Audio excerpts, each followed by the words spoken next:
어린이 여러분, 안녕하세요. 오늘 이야기의 제목은 노아, 방주를 짓다. 오늘의 기억절은 시편 143편 10절 말씀이에요. 주는 나의 하나님이시니 나를 가르쳐 주의 뜻을 행케 하소서. 오늘의 주제는 하나님의 가족은 하나님의 뜻을 즐겨 행한다.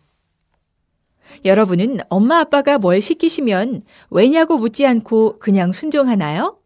엄마 아빠를 사랑하니까 그대로 순종하겠지요? 하나님께서 노아에게 커다란 방주를 지으라고 하셨어요. 노아는 싫다고 할 수도 있었겠죠. 그런데 어떻게 했을까요? 하나님을 따르는 사람을 찾기 힘든 때에도 노아는 하나님을 믿었어요. 세상이 창조되고 이제 10세대밖에 지나지 않은 이 땅은 아직 건강했어요.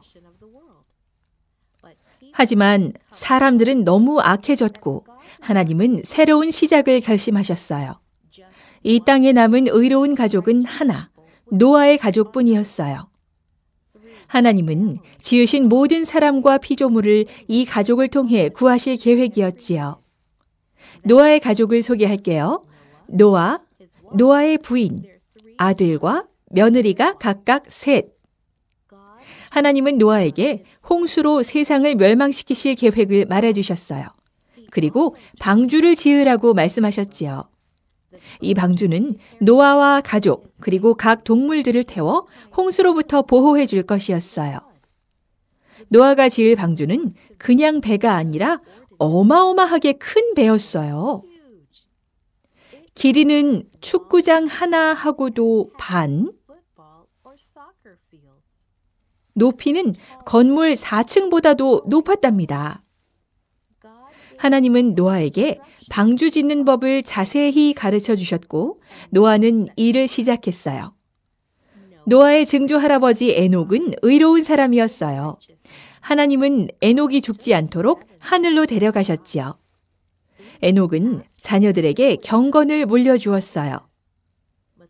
에녹의 아들 무드셀라는 그 아들에게 또 손자인 노아에게 경건을 물려주었지요. 그리고 노아는 자신의 세 아들 셈, 함, 야벳에게 물려주었고요. 이 의로운 작지만 경건한 하나님의 가족이 아직 이 땅에 남아있는 것이었어요. 그리고 노아를 도와 커다란 방주를 함께 지었답니다. 이 커다란 배는 사람뿐만 아니라 하나님이 지으신 모든 피조물을 구할 것이었어요. 정말 멋진 책임이지요? 노아와 아들, 삼촌, 그리고 할아버지는 모두 사람이었어요. 수년에 걸쳐 함께 일하면서 아마 서로 생각이 다르기도 했을 거예요. 하지만 함께 마쳐야만 하는 중요한 일이 있었지요. 함께 힘을 합쳐서 하나님의 계획을 따라야 했어요. 그래서 각자의 다른 생각을 제쳐두고 하나가 되어야 했지요. 방주가 다 지어지기 전 하나님은 에녹을 하늘로 데려가셨어요. 노아의 다른 친척들도 죽고 이제 노아와 노아의 가족만 남았어요. 여러분더러 커다란 배를 지으라고 하는 사람은 없을지도 몰라요. 홍수로부터 세상을 구해야 할 일도 없겠죠. 하지만 하나님은 하나님의 백성이 말씀에 순종하기를 원하셔요. 하나님의 백성이 힘을 합쳐 하나님의 원하시는 바를 이루기를 원하시지요.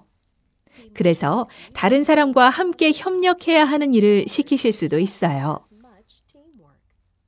작은 일이지만 방주를 짓는 데 필요한 만큼의 협력이 필요할 수도 있지요. 하나님의 뜻을 행하는 것은 지금도 우리를 위한 하나님의 계획이에요. 또 다른 친구들과 잘 지내는 것도 하나님의 계획이지요. 노아의 가족에게 있어 하나님의 말씀을 듣고 따르는 것이 중요했지요. 오늘 우리에게도 마찬가지랍니다. Created and produced by Falvo Fowler. This podcast is read by Franita Buddy Fullwood for Gracelink.net. Animation and artwork by Diogo Godoy. Audio is post-produced by Faith To at Studio El Piso in Singapore. The theme music is by Clayton Kinney. The audio engineer was Maurice Bailey.